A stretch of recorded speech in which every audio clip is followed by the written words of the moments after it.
La parole est à Monsieur Aymeric Caron pour le groupe La France Insoumise. Madame la Présidente, Madame la Ministre, chers collègues, au peuple palestinien, on a confisqué les terres, les maisons, la liberté, les droits. Certains voudraient aussi lui confisquer son histoire, son identité et tout espoir que justice lui soit un jour rendue. Ce peuple colonisé, harcelé, humilié, nous l'avons peu à peu éloigné de nos regards et de nos consciences. C'était une faute politique et morale.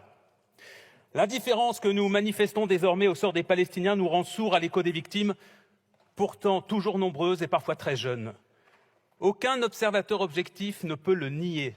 Naître palestinien aujourd'hui est la promesse d'un destin entravé par l'injustice. Un Palestinien de Gaza vit prisonnier de sa minuscule enclave, de sa misère et des opérations militaires qui ensevelissent régulièrement des vies. Un Palestinien de Cisjordanie peut être arbitrairement privé de son habitation, de son terrain, de ses cultures. Ses déplacements sont contrôlés, limités. Il a moins de droits que les colons de plus en plus nombreux que l'armée israélienne protège. Un Palestinien de Jérusalem-Est peut aussi être expulsé de chez lui et s'il bénéficie de droits sociaux, il ne possède pas de droits politiques complets. Un Arabe israélien, quant à lui, est un citoyen de seconde zone. Il peut voter, être élu, mais il subit tout de même des discriminations dont certaines sont inscrites dans la loi. Est-ce que tous ces traitements particuliers peuvent être assimilés à une forme d'apartheid?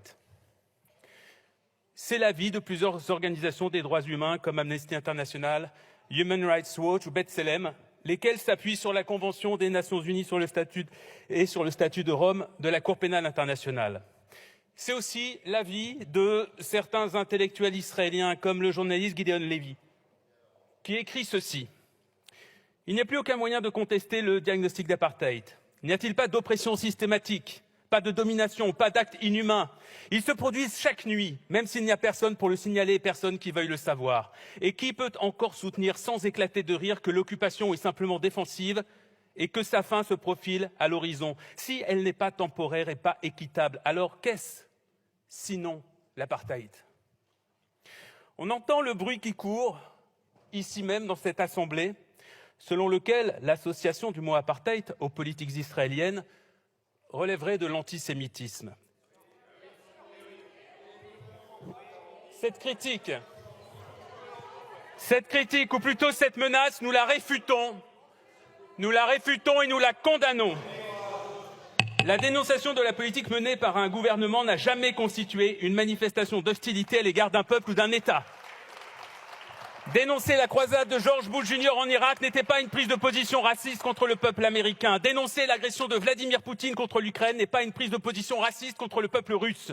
De la même manière, dénoncer le caractère belliqueux et illégal de décisions prises par le gouvernement israélien n'a aucun rapport avec la stigmatisation d'un peuple ou d'une religion. Et il faut le dire sans détour, ceux qui veulent faire croire le contraire jouent avec le feu.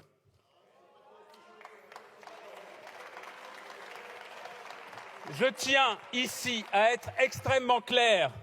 L'antisémitisme,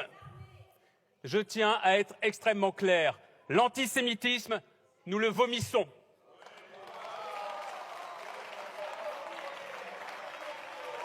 L'antisémitisme, nous le haïssons.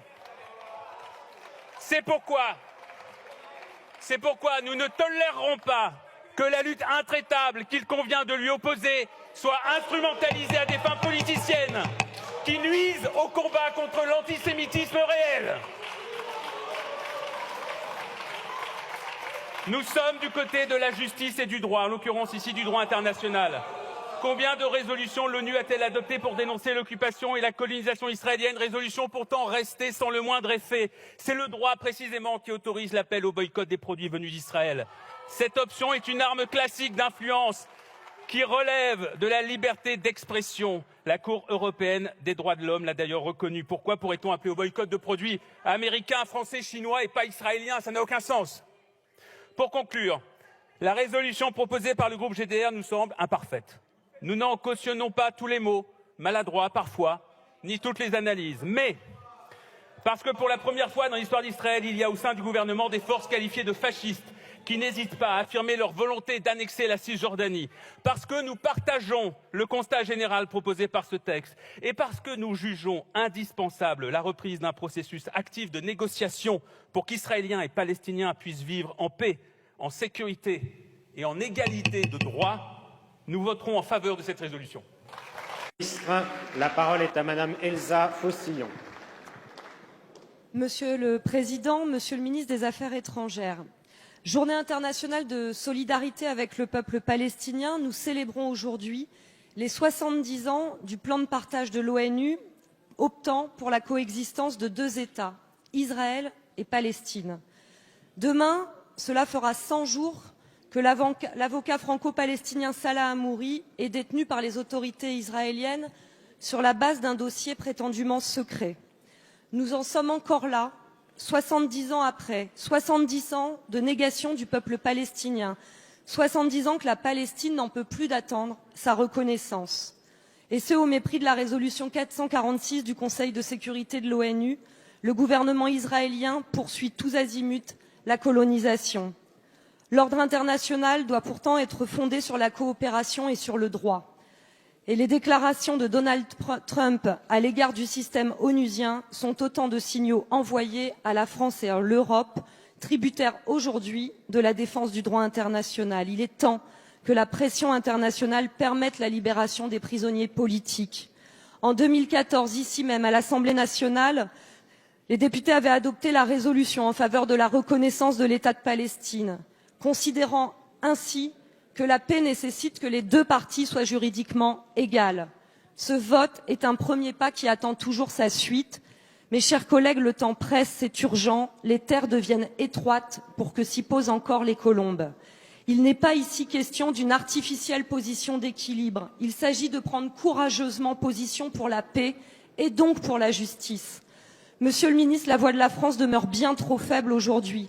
À quand la reconnaissance par la France, et je parle du gouvernement, par la France de la Palestine? Quelle suite comptez-vous donner à la conférence de Paris de janvier 2017 et quelles sont les dispositions prises pour la libération immédiate de notre concitoyen Salah Hamouri? Je vous remercie.